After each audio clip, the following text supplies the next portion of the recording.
Yes. So in this session, let's focus on third indicator of UNO, that is gender disaggregated data. In short, we say GDI.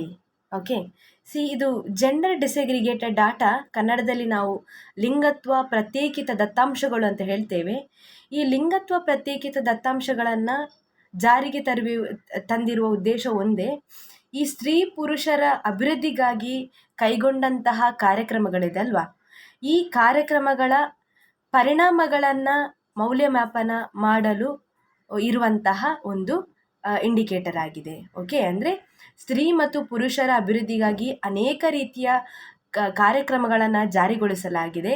ಈ ಕಾರ್ಯಕ್ರಮಗಳು ಯಾವ ರೀತಿಯ ಪರಿಣಾಮವನ್ನು ಬೀರುತ್ತಿವೆ ಮತ್ತು ಬೀರುತ್ತಾ ಬಂದಿದೆ ಎಂಬುದನ್ನು ಮೌಲ್ಯಮಾಪನ ಮಾಡುವ, ಅಂದರೆ ಇವ್ಯಾಲ್ಯುವೇಟ್ ಮಾಡುವಂತಹ ಒಂದು ಬಹಳ ಪ್ರಮುಖವಾದ ಇಂಡಿಕೇಟರ್, ಸೂಚ್ಯಾಂಕ ಅಂತ ಹೇಳಬಹುದು. ಓಕೆ, ಇಂತಹ ದತ್ತಾಂಶಗಳು ಅಭಿವೃದ್ಧಿಯಂತಹ ಅತ್ಯಂತ ಪ್ರಮುಖ ವಿಷಯದಲ್ಲಿ ಮಹಿಳೆಯರು ವಹಿಸಿರಬಹುದಾದ ಬಹಳ ಮಹತ್ವದ ಪಾತ್ರದ ಜಾಡನ್ನು ಗುರುತಿಸಿ ಅದರ ಮೌಲ್ಯಮಾಪನ ಮಾಡಲು ಹಾಗೂ ಸಮಾಜದ ಬಹಳ ಮುಖ್ಯವಾದ ಸಮೂಹವಾಗಿ ಮಹಿಳೆಯರು ನೀಡಿದ ಕೊಡುಗೆಗಳು ಯಾವುದು ಮತ್ತು ಆ ಕೊಡುಗೆಗಳನ್ನು ಅರ್ಥೈಸಿಕೊಳ್ಳಲು ಕೂಡ ಈ ಒಂದು ಆ ಕೊಡುಗೆಗಳನ್ನು ಅರ್ಥ ಮಾಡಿಕೊಳ್ಳಲು ಈ ಒಂದು ಸೂಚ್ಯಾಂಕ ಅಥವಾ ಈ ಒಂದು ಏನು ಜೆಂಡರ್ ಡಿಸೆಗ್ರಿಗೇಟೆಡ್ ಡಾಟಾ ಬಹಳ ಅವಶ್ಯವಾಗಿದೆ ಅಂತ ಹೇಳಬಹುದು. ಓಕೆ, ಸೊ ಲೆಟ್ಸ್ ಸಿ ಇದನ್ನು ಯಾರಿದನ್ನು ಯಾಕೆ ಜಾರಿಗೆ ತರಲಾಯಿತು ಮತ್ತು ಯಾರಿದನ್ನು ಜಾರಿಗೆ ತಂದರು. So the UN considers as one of its lofty ideals to bridge the gap between men and women and to arrive at gender equity and equality. Lofty ಅಂದರೆ ಅತ್ಯುನ್ನತವಾದಂತಹ. Okay, so in its task of fulfilling its goals, it has understood the need of assessing and measuring the gap between men and women in different walks of life and fields of activity. Researchers are at work to collect data and information to find out the exact nature, the depth, and the extent of the differences and gap between men and women. The concept of gender disaggregated data is devised and developed to know and understand precisely the gender gap. ಅಂದರೆ ವಿಶ್ವ ರಾಷ್ಟ್ರ ಸಂಸ್ಥೆಯು ಸ್ತ್ರೀ ಪುರುಷರ ನಡುವಿನ ಅಂತರವನ್ನು ತಗ್ಗಿಸಿ ಅವರ ನಡುವೆ ಈಕ್ವಿಟಿ ಸಮತೆ ಮತ್ತು ಈಕ್ವಾಲಿಟಿ ಸಮಾನತೆಯನ್ನು ಸ್ಥಾಪಿಸುವ ಆದರ್ಶಕದಾಯ ಉದ್ದೇಶವನ್ನು ಇರಿಸಿಕೊಂಡಿವೆ. ಈಗ ತನ್ನ ಉದ್ದೇಶವನ್ನು ಈಡೇರಿಸುವ ನಿಟ್ಟಿನಲ್ಲಿ ಸ್ತ್ರೀ ಮತ್ತು ಪುರುಷರ ನಡುವೆ ಇರುವಂತಹ ಅಂತರವನ್ನು ಸರಿಯಾದ ರೀತಿಯಲ್ಲಿ ಮೌಲ್ಯಮಾಪನ ಮಾಡುವ ಅಗತ್ಯತೆಯನ್ನು ಮನಗಂಡಿವೆ. ಓಕೆ, ಅಂದರೆ ಮತ್ತು ಸ್ತ್ರೀ ಪುರುಷರ ನಡುವೆ ಕಾಣಬರುವ ಅಂತರದ ನಿರ್ದಿಷ್ಟ ಸ್ವರೂಪ ಯಾವುದು, ಆಳ ಯಾವುದು ಹಾಗೂ ವ್ಯಾಪ್ತಿ ಎಷ್ಟಿದೆ ಎಂಬುದನ್ನು ಕಂಡುಕೊಳ್ಳಲು ಅಗತ್ಯವಾದಂತಹ ಮಾಹಿತಿ ಹಾಗೂ ದತ್ತಾಂಶಗಳನ್ನು ಸಂಗ್ರಹಿಸುವಲ್ಲಿ ಸಂಶೋಧಕರು ಕಾರ್ಯತತ್ಪರವಾಗಿದ್ದಾರೆ. ಲಿಂಗತ್ವ ಪ್ರತ್ಯೇಕಿತ ದತ್ತಾಂಶ ಎಂಬ ಪರಿಕಲ್ಪನೆಯನ್ನು ಇದೀಗ ಪ್ರಸ್ತಾಪಿಸಿದ ಲಿಂಗತ್ವ ಅಂತರವನ್ನು ಅರ್ಥೈಸಿಕೊಳ್ಳಲು ವಿನ್ಯಾಸಗೊಳಿಸಿ ಬೆಳೆಸಲಾಗಿದೆ ಅಂತ ಹೇಳಬಹುದು. Next, let's see the meaning of gender disaggregated data. What is meant by gender disaggregated data? Gender disaggregated data are designed to measure and assess the effects of policy measures on women and men. These data are important and helpful to evaluate and track the pivotal role of women in development and to understand the specific contributions of women as a major group in society. ಅಂದರೆ ಲಿಂಗತ್ವ ಪ್ರತ್ಯೇಕಿತ ದತ್ತಾಂಶಗಳನ್ನು ಸ್ತ್ರೀ ಮತ್ತು ಪುರುಷರ ಸ್ಥಿತಿಗತಿಗಳ ಮೇಲೆ ಸರ್ಕಾರಿ ಧೋರಣೆ ಅಥವಾ policy ಮೆಷರ್ಸ್ಗಳು ಅಂದರೆ ನೀತಿ ಕ್ರಮಗಳು ಬೀರಬಹುದಾದ ಪರಿಣಾಮಗಳನ್ನು ಮೌಲ್ಯಮಾಪನ ಮಾಡಲು ಸಹಕಾರಿಯಾಗಿರುವಂತೆ ಡಿಸೈನ್ ಮಾಡಿರುವಂತಹ ಒಂದು ಇಂಡಿಕೇಟರ್ ಆಗಿದೆ. ಇನ್ನು ಈ ದತ್ತಾಂಶಗಳು ಅಭಿವೃದ್ಧಿ ವಿಷಯದಲ್ಲಿ ಸ್ತ್ರೀಯರು ನಿರ್ವಹಿಸುವ ಪ್ರಮುಖ ಪಾತ್ರವನ್ನು ಹಿಡಿದು ಅವರನ್ನು ಸಮಾಜದ ಒಂದು ಪ್ರಮುಖ ಸಮೂಹವಾಗಿ ಮಾಡುವಲ್ಲಿ ಬಹಳ ಪ್ರಮುಖ ಪಾತ್ರವನ್ನು ವಹಿಸಿದೆ ಅಂತ ನಾವು ಹೇಳಬಹುದು. Now, description with the example. See, collecting disaggregated data separately on males and females typically involves asking a series of questions of who questions in an agricultural household survey. Okay, that is, you can see in collecting this disaggregated data separately on males and females typically involves asking a series of who questions in an agricultural household survey. See, examples of such who questions. One, we have to we have the question, that is, who owns the land and agriculture related to resources. The second one, who controls these. The third one, who takes decision regarding agricultural cultivation, what cultivation, what to cultivation, and what to sell agricultural products, etc. And the fourth one, who is laboring more land. And the fifth one, who takes responsibility of relating cattle, domesticating animals. See, answers by the respondent to these questions, which would definitely highlight the relative inequality of men and women in the agricultural industry. These questions also mean asking men and women about their individual roles and responsibility. Definitely, for this question, sometimes you may get the answer where where you have who. Definitely, you will get the answer saying that it is men who owns, who controls, and who takes, who also laboring more land. So ಈಗ ಅಂದರೆ ಈ ಒಂದು ಲಿಂಗತ್ವದ ಪ್ರತ್ಯೇಕಿತ ದತ್ತಾಂಶಗಳನ್ನು ಈ ಪರಿಕಲ್ಪನೆ ಸೂಚಿಸುವಂತೆ ಸ್ತ್ರೀಯರಿಗೆ ಮತ್ತು ಪುರುಷರಿಗೆ ಸಂಬಂಧಿತವಾದ ಕೆಲವು ಮಹತ್ವದ ಮಾಹಿತಿಗಳನ್ನು ಪ್ರತ್ಯೇಕವಾಗಿ ಸಂಗ್ರಹಿಸಲಾಗ್ತದೆ ಹಾಗೂ ವಿಶ್ಲೇಷಿಸಲಾಗ್ತದೆ. ಉದಾಹರಣೆಗೆ, ಕೃಷಿ ಕ್ಷೇತ್ರದಲ್ಲಿನ ವಸತಿ ಗೃಹಗಳನ್ನು ಅಥವಾ ಮನೆಗಳ ಪಾತ್ರದ ಕುರಿತಂತೆ ಇಂತಹ ದತ್ತಾಂಶಗಳನ್ನು ಸಂಗ್ರಹಿಸುವ ಸಮೀಕ್ಷೆಯಲ್ಲಿ ಕೇಳಲಾಗುವ ಪ್ರಶ್ನೆಗಳು: ಕೃಷಿ ಭೂಮಿ ಹಾಗೂ ಕೃಷಿ ಸಂಬಂಧಿತ ಸಂಪನ್ಮೂಲಗಳ ಒಡೆತನ ಯಾರಲ್ಲಿದೆ, ಅವುಗಳ ಮೇಲೆ ಯಾರ ನಿಯಂತ್ರಣವಿದೆ, ಕೃಷಿ ಬೇಸಾಯ, ಕೃಷಿ ಉತ್ಪನ್ನದ ಮಾರಾಟ ಕುರಿತಂತೆ ಯಾರು ನಿರ್ಣಯ ಕೈಗೊಳ್ತಾರೆ, ಕೃಷಿ ಕಾರ್ಯಗಳಲ್ಲಿ ಯಾರ ದುಡಿಮೆ ಅಧಿಕವಾಗಿ ಕಾಣ್ಬರುತ್ತದೆ, ಕೃಷಿ ಕಾರ್ಯಕ್ಕೆ ಪೂರಕವಾಗಿ ಜಾನುವಾರುಗಳು, ಸಾಕುಪ್ರಾಣಿಗಳ ಸಂಪೋಷಣೆ ಜವಾಬ್ದಾರಿ ಯಾರದು, ಇತ್ಯಾದಿಗಳಿಗೆ ಯಾರದು ಎಂಬ ಪ್ರಶ್ನೆಗಳಿಗೆ ಲಭ್ಯವಾಗುವ ಉತ್ತರದ ಮೂಲಕ ಕೃಷಿ ಉದ್ಯಮದಲ್ಲಿ ಸ್ತ್ರೀ ಮತ್ತು ಪುರುಷರ ಪಾಲು ಎಂಥದಿರಬಹುದು ಎಂಬ ಕಲ್ಪನೆ ಸ್ಪಷ್ಟವಾಗುವುದು. Most probably as I told you, you will get the answer saying that it is men who owns, who controls, who take decisions, and also who owns, and also he also takes responsibility, and who he's the one who labor more land. So this is what we get answer, where you can see the gender inequality prevails between men and women. So let's see the importance of gender disaggregated data. First one, disaggregated data and importance. See, these are important because they patterns that are often masked by larger aggregate data. Only when they are disaggregated, we will come to know specifically so as to make sure that how resources are spent on that area. The gender analysis that we that makes us to help to know the relationships between men and women, their access to resources, their activities, and the constraints that they face relative to each other. ಅಂದರೆ ಈಗ GDDಯ ದತ್ತಾಂಶಗಳು ಮುಖ್ಯವಾಗುವುದೇಕೆಂದರೆ, ಎಷ್ಟೋ ಬಾರಿ ಸ್ತ್ರೀಯರು ಮತ್ತು ಪುರುಷರ ಬಗ್ಗೆನ ಒಟ್ಟಾರೆ ದತ್ತಾಂಶಗಳು ಈ ಪ್ರತ್ಯೇಕಿತ ದತ್ತಾಂಶಗಳು ನೀಡುವ ಚಿತ್ರಣವನ್ನು ಮರೆಯಾಗಿ ಬಿಡಿಸ್ತವೆ.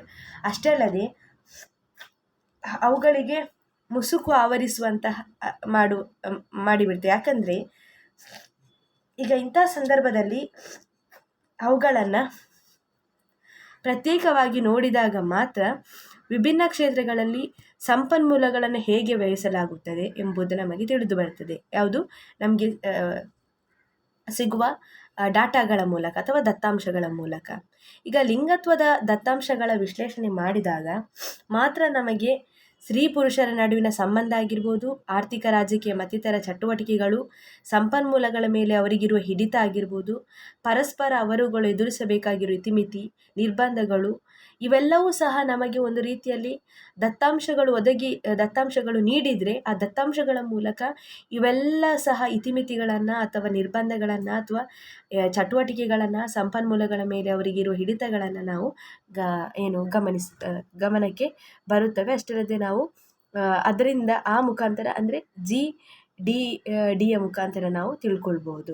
The second one is the purpose of gender disaggregated data is not just to know the situations and problems of women alone.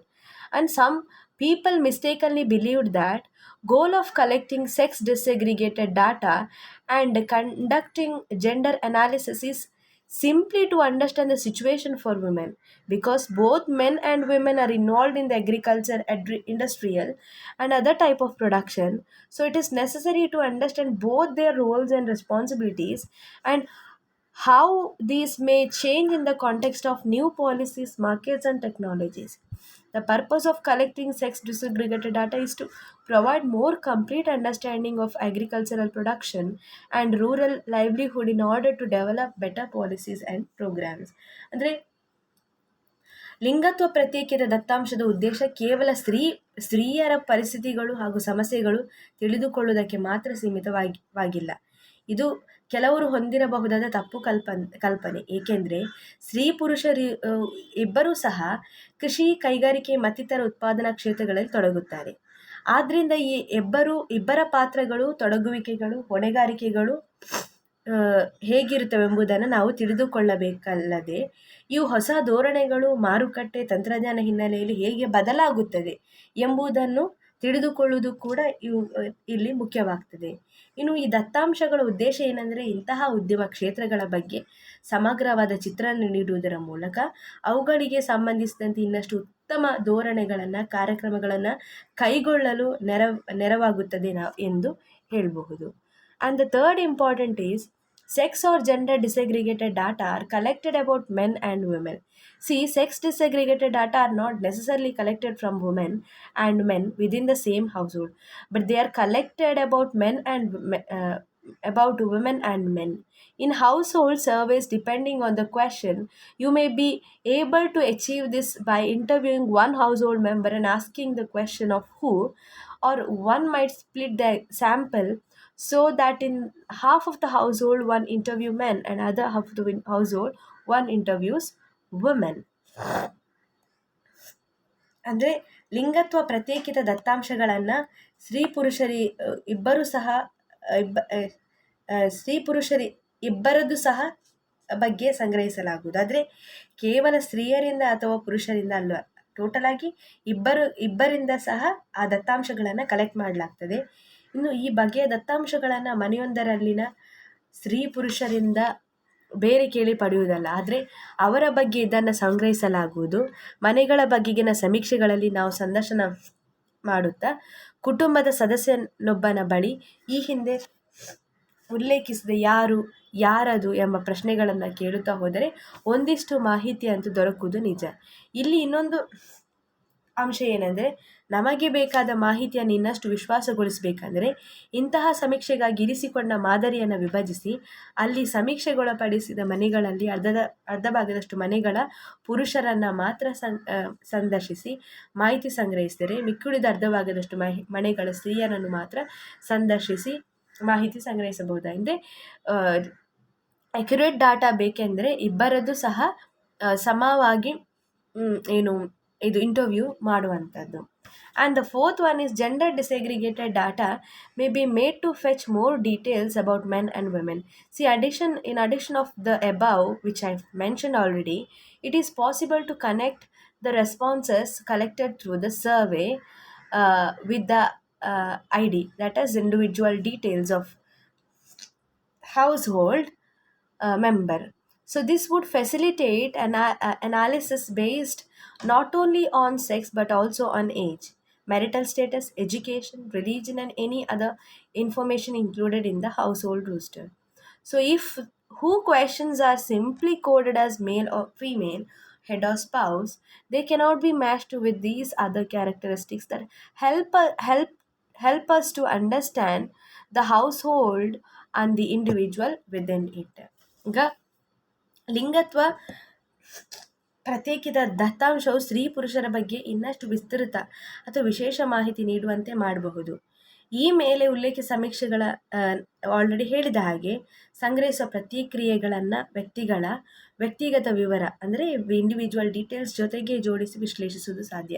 ಹೀಗೆ ಮಾಡೋದ್ರಿಂದ ಏನಾಗ್ತದೆ, ಪ್ರತಿಯೊಂದು ಮನೆ ಹೆಸರು, ಪಟ್ಟಿಯೊಂದಿಗೆ ಈಗಾಗಲೇ ಸೇರಿಸಲಾಗಿರೋ ವಿವರ, ವ್ಯಕ್ತಿಯು ಯಾವ ಲಿಂಗದವಳು ಅಥವಾ ಲಿಂಗದವನು ಎಂಬುದಷ್ಟೇ ಅಲ್ಲದೆ ವ್ಯಕ್ತಿಯ ವಯಸ್ಸು, ವೈವಾಹಿಕ ಅಂತಸ್ತು, ಶಿಕ್ಷಣ, ಮತಧರ್ಮ, ಸಂಘ ಸಂಸ್ಥೆಗಳ ಸಂಪರ್ಕ ಎಲ್ಲವೂ ಕೂಡ ಪ್ರಸ್ತಾಪವಾಗುತ್ತದೆ.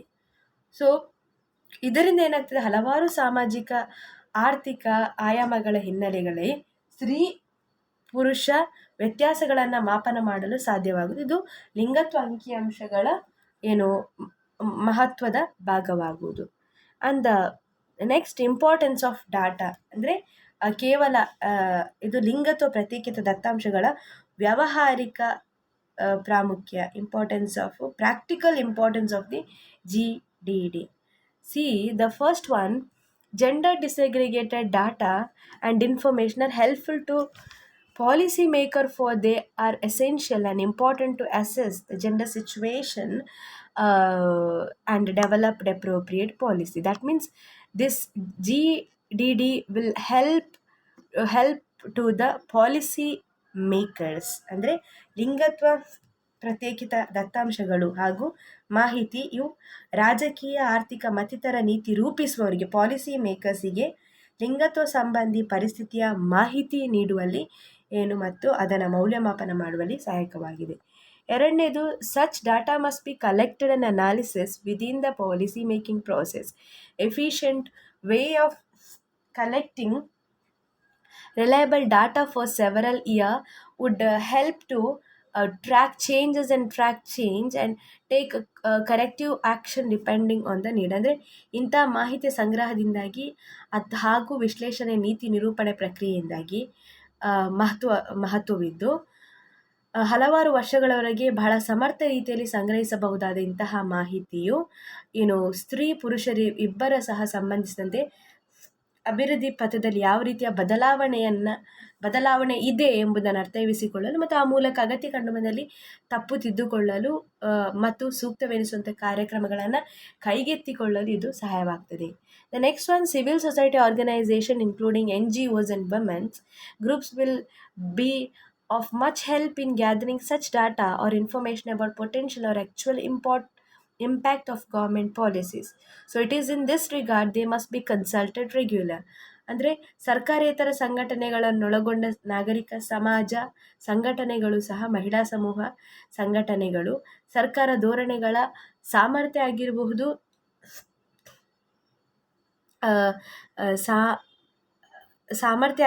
ಮತ್ತು ಅವುಗಳ ನಿಜವಾದ ಪರಿಣಾಮದ ಬಗ್ಗೆ ಇಂತಹ ಮಾಹಿತಿ ಸಂಗ್ರಹಣೆಯಲ್ಲಿ ಬಹಳ ಮಹತ್ವದ ಪಾತ್ರ ನಿರ್ವಹಿಸುವು.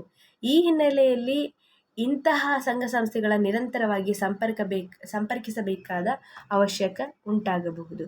The fourth one, survey, interview, review, opinion polls are also effective method for obtaining and analyzing data on diverse policies. That means ವೈವಿಧ್ಯಮಯವಾದ ಧೋರಣೆಗಳ ಕುರಿತಂತೆ ದತ್ತಾಂಶ ಸಂಗ್ರಹಿಸಲು ಹಾಗೂ ವಿಶ್ಲೇಷಿಸಲು ಸಮೀಕ್ಷೆಗಳು, ಸಂದರ್ಶನಗಳು, ಪುನರ್ವಿಮರ್ಶೆಗಳು, ಅಭಿಪ್ರಾಯ ಸಂಗ್ರಹಗಳು ಕೂಡ ಬಹಳ ಪರಿಣಾಮಕಾರಿಯಾದ ವಿಧಾನಗಳು. ಅದೇ ರೀತಿ ಮನೆ ಸಂದರ್ಶನ, ಕೇಂದ್ರೀಕೃತ ಚರ್ಚಾ ಸಮೂಹ ಕೂಡ ಒಂದಷ್ಟು ಪರಿಣಾಮ ಬೀರಬಲ್ಲವು. Finally, building or developing public servants awareness and expertise through information campaigns and in training is also important. ಅಂದರೆ ಸಾರ್ವಜನಿಕ ಸೇವಕರು ಜಾಗೃತಿಯನ್ನು ಹಾಗೂ ಪರಿಣಿತಿಯನ್ನು ಮಾಹಿತಿ ಅಭಿಯಾನಗಳು ಮತ್ತು ತರಬೇತಿಯ ಮೂಲಕ ನಿರ್ಮಿಸುವುದು ಹಾಗೂ ಸಂಪೋಷಿಸುವುದು ಕೂಡ ಇಲ್ಲಿ ಪ್ರಮುಖವಾಗ್ತದೆ. The next one, what are the actions that sought in regard. So see, the first action is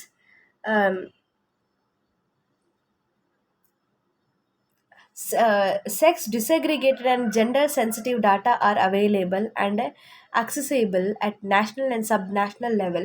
They are useful for further studies. ಅಂದರೆ ಲಿಂಗತ್ವ ಪ್ರತ್ಯೇಕಿತ ದತ್ತಾಂಶಗಳು ರಾಷ್ಟ್ರೀಯ ಮತ್ತು ಉಪರಾಷ್ಟ್ರೀಯ ಹಂತಗಳಲ್ಲಿ ಲಭ್ಯವಿದೆ. ಇನ್ನು ಅವುಗಳ ಕಾರ್ಯಾನುಕೂಲಕ್ಕೆ ತಕ್ಕಂತೆ ಪಡೆದುಕೊಳ್ಳಬಹುದಾಗಿದೆ. So government regular activates public consultation process on gender to collect to missing information. ಸರ್ಕಾರ ಕೂಡ ಏನು ಮಾಡ್ತಂದರೆ ಲಿಂಗತ್ವ ಸಂಬಂಧವಾಗಿ ಸಾರ್ವಜನಿಕ ಸಂಪರ್ಕ ಪ್ರಕ್ರಿಯೆಗಳನ್ನು ಸದಾ ಸಕ್ರಿಯಗೊಳಿಸುತ್ತಲಿದ್ದು ಆ ಮೂಲಕ ಕೈತಪ್ಪಿ ಹೋಗಬಹುದಾದ ಮಾಹಿತಿಗಳನ್ನು ಕೂಡ ಸಂಗ್ರಹಿಸ್ತದೆ. The second one, data help to build awareness of statistical and representative of ministers on gender issues through information campaigns and training. ಅಂದರೆ ಸರಿಯಾದ ಮಾಹಿತಿ ಅಭಿಯಾನ ಮತ್ತು ತರಬೇತಿ ಮೂಲಕ ಸಚಿವಾಲಯಗಳ ಪ್ರತಿನಿಧಿಗಳು ಹಾಗೂ ಸಂಖ್ಯಾಶಾಸ್ತ್ರಜ್ಞರು ಲಿಂಗತ್ವ ವಿಷಯಗಳ ಕುರಿತು ಜಾಗೃತಿ ಮೂಡಿಸಿಕೊಳ್ಳುವಲ್ಲಿ ಅಗತ್ಯ. ಅದಕ್ಕಾಗಿ ಇದೆಲ್ಲ these are the action process in relation to the gender disaggregated data. Next one, what are the limitations of gender disaggregated data? See, first one, gender disaggregated and gender sensitive data are more focusing on women only, whereas data on both the genders are required to pursue a balanced approach. ಅಂದರೆ ಲಿಂಗತ್ವ ಪ್ರತ್ಯೇಕಿತ ದತ್ತಾಂಶ ಮತ್ತು ಲಿಂಗತ್ವ ಸಂವೇದನಾಶೀಲ ದತ್ತಾಂಶ ಎನ್ನುವಂಥದ್ದು ಬಹುತೇಕವಾಗಿ ಸ್ತ್ರೀಯರ ಮೇಲೆ ಹೆಚ್ಚು ಇಂಪಾರ್ಟೆಂಟನ್ನು ಕೊಡ್ತದೆ. ಆದರೆ ಯಾವುದೇ ವಿಧಾನವನ್ನು ಅನುಸರಿಸಬೇಕಾದ್ರೂ ಅದು ತಿಳ್ಕೊಳ್ಬೇಕಾದ್ರೂ ಸ್ತ್ರೀ ಪುರುಷರ ಇಬ್ಬರ ಬಗ್ಗೆ ಸರಿಯಾದ ಮಾಹಿತಿ ಬೇಕಾಗುವುದು ಅಗತ್ಯವಾಗಿದೆ. And the second one is sex disaggregated and gender sensitive data are obtained without any consultation with the civil society organization. ಅಂದರೆ ನಾಗರಿಕ ಸಮಾಜ ಸಂಘಟನೆಗಳ ಜೊತೆಗೆ ಆ ಸಂಬಂಧಿ ಸರಿಯಾದ ಎನ್ ಜಿ ಒಸ್ಗಳ ಜೊತೆಗೂ ಚರ್ಚಿಸದೆ ಸಂಪರ್ಕಿಸದೆ ಸಂಗ್ರಹಿಸಲಾಗಿದೆ ಎಂದು ಟೀಕಿಸಲಾಗಿದೆ. And the third one, insufficient resources, limited capacity in ministries and statistical officers to define the need for gender disaggregated data and integrated gender perspective into mainstream indicators and data collection effort. ಅಂದರೆ ಸಾಕಷ್ಟಿಲ್ಲದ ಸಂಪನ್ಮೂಲಗಳ ಕೊರತೆಯಿಂದಾಗಿ ಹಾಗೂ ಸಚಿವಾಲಯಗಳಲ್ಲಿ ಹಾಗೂ ಸಂಖ್ಯಾಶಾಸ್ತ್ರೀಯ ಕಚೇರಿಗಳಲ್ಲಿ ಕಾಣಬರುವ ಸೀಮಿತ ಸಾಮರ್ಥ್ಯಗಳಿಂದಾಗಿ ಈ ಲಿಂಗತ್ವ ಪ್ರತ್ಯೇಕಿತ ದತ್ತಾಂಶಗಳ ಅಗತ್ಯತೆಯನ್ನು ಸರಿಯಾಗಿ ವ್ಯಾಖ್ಯಾನಿಸಲು ಮತ್ತು ಮುಖ್ಯಧಾರೆಯ ಸೂಚಕಗಳೊಂದಿಗೆ ಹಾಗೂ ದತ್ತಾಂಶ ಸಂಗ್ರಹದ ಪ್ರಯತ್ನಗಳೊಂದಿಗೆ ಲಿಂಗತ್ವ ಪರಿದೃಷ್ಟಿಯನ್ನು ಸಂಯೋಜಿಸಲು ಸಾಧ್ಯವಾಗದಂತಾಗಿದೆ. So these are the limitations of gender disaggregated data. So let's see the Indian attempt of this program. So as far as India is concerned, awareness of the people regarding the need of gender equality is slowly increasing, thought not to the extent which it is required. Okay, so hence it is comparatively lagging behind in its attempts to collect systematically the gender disaggregated data. In a vast country with almost 130 crores of people, it is really challenging work to collect reliable statistics regarding men and women relating to different aspects of their life and as the GDD requires. Due to United Nations organization's insistence on the collection of such GDD, the government may take proper steps to collect the same in a systematic manner in the near future. That means the India has to try its best to collect the GDD from its country. Okay, so thank you dear students for listening. Next topic will be done in the next video. Thank you. If you have any doubts, you can contact me.